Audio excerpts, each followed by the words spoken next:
Hey guys, you're in a nutshell with me, Ina. Isa na namang probinsya ang nagsara ng isang PR stream nito. This time, sa probinsya naman ng Quebec. Una kasi, no, yung sa Ontario, yung OINP. More than a week ago, OINP announced na ititigil na po nila ang kanilang skilled trades stream. Okay? For Quebec, ang kanila pong tinapos na programa ay ang Quebec Experience Program. Okay, as we know guys, ang immigration system sa Quebec, may sarili po silang pamamalakad dyan. They can do their own thing there. Okay, have their own rules. Anyway, ito po kanilang isinarang PR stream. Again, akong tawagin ay, teka nga, baka magkamali ako, Quebec Experience Program. Parang ito yung equivalent ng kanilang Canadian Experience Class on federal level. Okay? It was shut down just a few days ago, November 19. Biglaan na naman. Kaya marami ding, obviously, nabigla. At ang ilan din po sa kanila, tulad ng ilang mga affected workers sa Ontario, ayun, nagpo-protesta din sa nangyari po sa mga applications nila. I will share with you this report from CTV News. Okay? Mukhang ito talagang ginagawa ngayon ng mga probinsya, no? Shutting down PR streams, in this case, to address the backlog. Wala naman pong sinasabi na systemic fraud tulad ng sinasite na problema o dahilan doon sa OINP skilled trade stream, kaya daw yun kanilang sinara. Ito parang wala masyadong sinasabi tungkol sa fraud. Okay, sige, I will play this video first. These people say they feel betrayed by Quebec.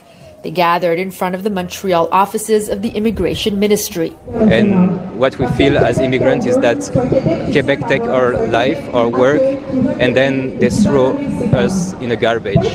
Many came here as part of the Quebec Experience Program, which promised to fast-track immigration requests for temporary foreign workers and French-speaking graduates, including some who worked in healthcare and education. They say they came here because they were promised they would have a future here. But listen, I'm not a number, I am a human being, and so is everybody that you can see today. They have families, they have children, their brothers and sisters, they're all working hard. We're all here to contribute to Quebec and of course Canada. Alors je vous demande, faites du bruit! In Quebec City, the same protest played out in front of the National Assembly.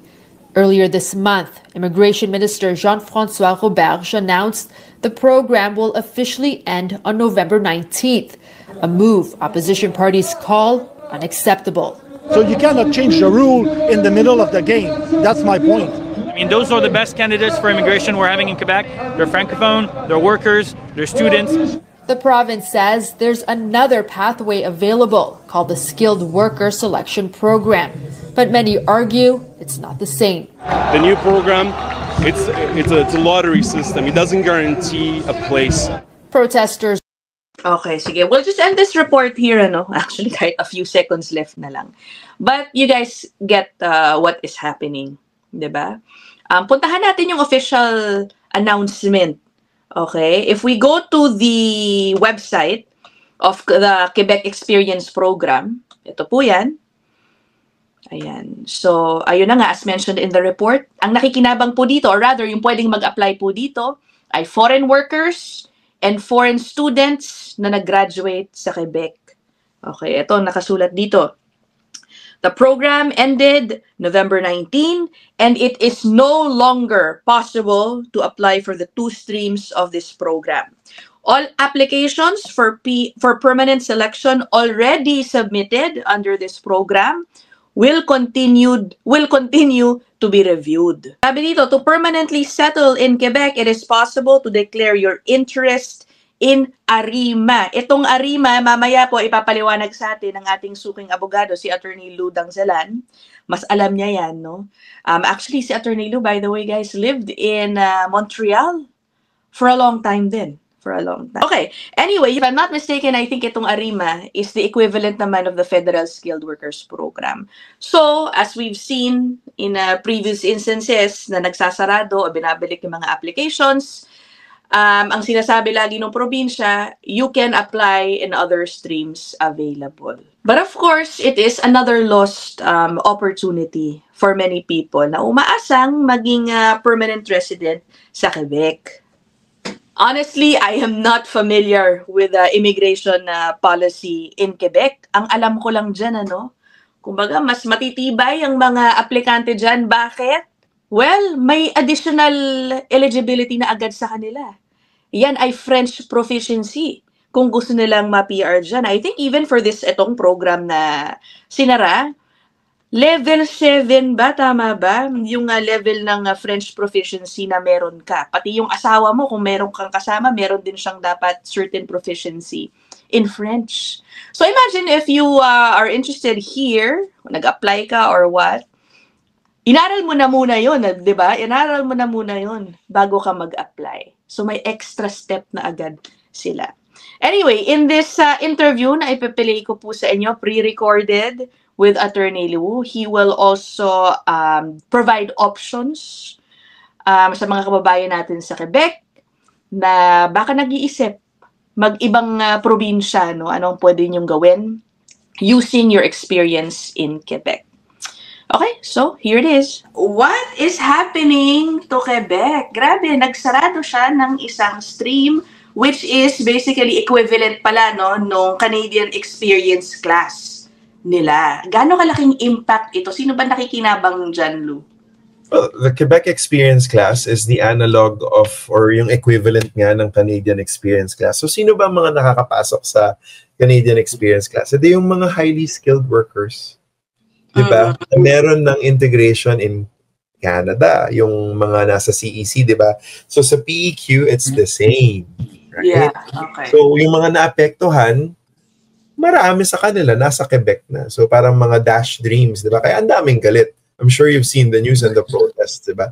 Parang ang pakiramdam ng mga tao, they're being robbed of something that not necessarily promised, but like binigyan ng benchmark and then they moved the goalpost. In fact, in this case, they destroyed the goalpost. Wala nang goalpost kasi wala na yung program, di ba?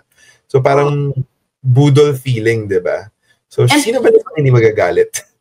Oh, and the thing is, unlike doon sa kinancel na sa fraud, OINP, yung skilled trade, they cited systemic fraud issues.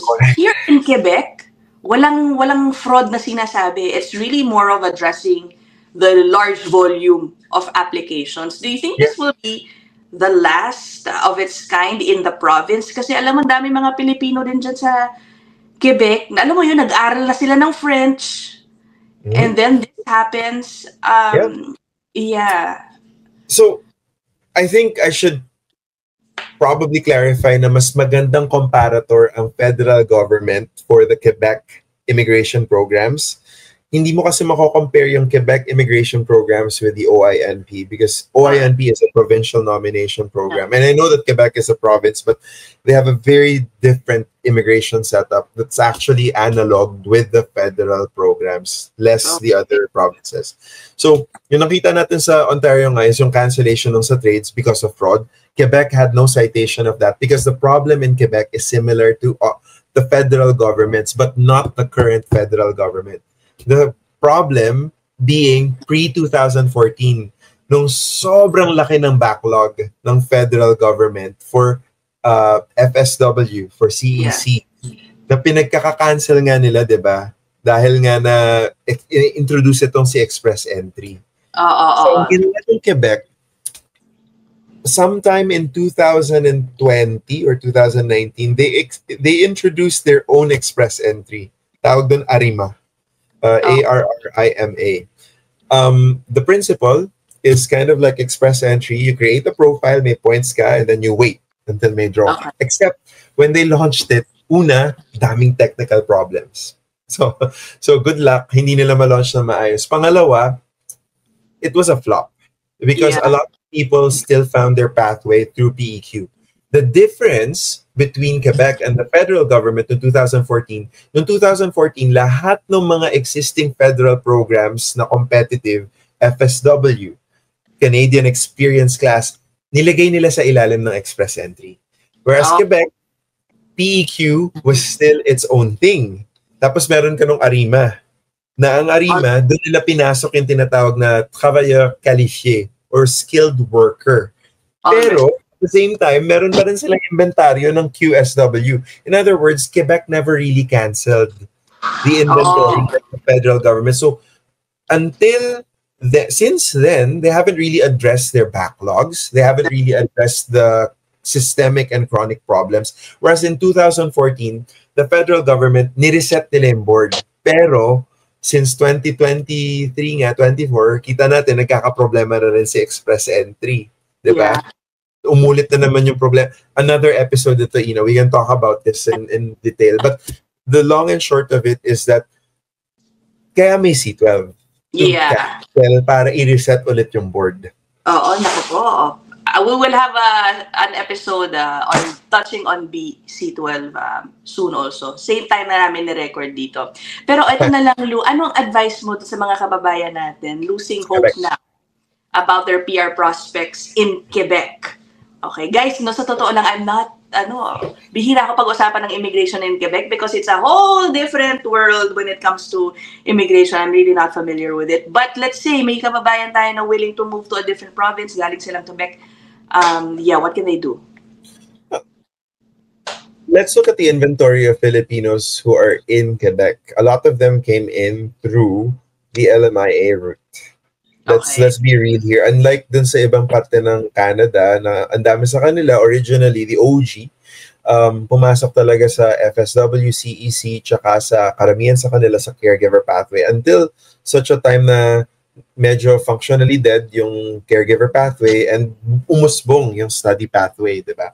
So, Quebec is different because a lot of people still qualified under the LMIA because yung caregiver program was never really completely suspended in Quebec.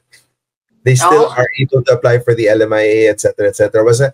So Canada, the rest of Canada, it was no longer an option kasi nga nilaunch yung Trudeau pilots, the first few pilots, 2017, 2018. I was there. It was wild.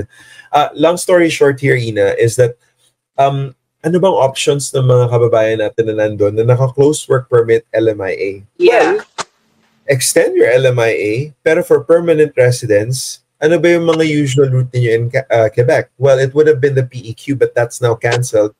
So, wala na lang QSW. So, ano pa bang ruta ninyo? E di yung travailleur qualifié, yung skilled worker under ARIMA. So, dun sa points-based system. In other words, Quebec is now aligning with the other provinces. Ito na, pwede na natin compare province per province. Na may expression of interest na points-based. So, kung mababa ang inyong human capital factors, problema kayo. Except you have a secret weapon. You're in Quebec. You should pick up French because that is given to you free by the government of Quebec. Whereas yung mga kababayan ninyo sa province of Ontario, sila pa yung magbabayad ng French lessons nila. Alright. Mag-hire pa sila ng tutor. So kayo na dyan sa Quebec, mag-aral na kayo ng French. And then after that, nothing stops you from using your work experience in Quebec as long as it's skilled to apply for PR through Canadian Experience Class sa Express Entry under the French-based category-based law. Mag-ano kayo, gamitin nyo. Dahil ang daming dinadraw, diba? Dyan sa French speakers. And in fact, sa Immigration Levels Plan, I think it's the only one seeing a steady increase sa mga balak nilang tanggapin. Correct. Okay. I'm looking at the website of Quebec. Let me put it up. Nasaan na ba yun? To show the other streams still open na pwede pa rin naman nilang pag-apply. Pasensya rin nyo na itong bulunggit ko sa likod, So, ayan, no? Okay. This one is the one that was shut down. So there is still skilled worker selection program, regular skilled worker program, and ayun, iba-iba. May food processing, for orderlies, etc. I-check nyo na lang yung other options ninyo. But of course, kasi yung issue dyan, Lou, the time that has been lost waiting, di ba? If mag-a-apply sila ng bago sa ibang streams. Ay, okay. So that's why budol feels talaga siya, unfortunately. Yeah. Okay, so that's it. Ba't ako walang lollipop? Kaya nga, itong anak ko, tatapusin ko na nga.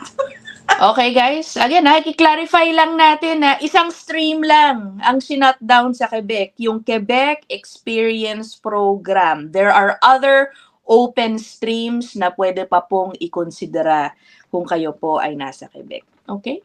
Anong palagay nyo dun sa mga nagpo-protesta rin sa Quebec, ano? Parang yung sa OINP. Do you think it will be restored? Do you think pagbibigyan sila na i-consider ulit ang kanilang mga application kung gusto nilang mag-apply? I don't know, no? Ang masasabi ko lang, kung pagbabatayan po natin yung nangyaring mass cancellations more than a decade ago, wala po masyado nangyari. Nung talagang kinancel yun at ibinilik, ni-refund, yun na yun. Okay, no matter what type of protests, I guess, happened back then, the applications were not reconsidered, at least for the streams that were affected noon. Okay, well, I will end this episode here. I'll see you guys in the next one. Bye!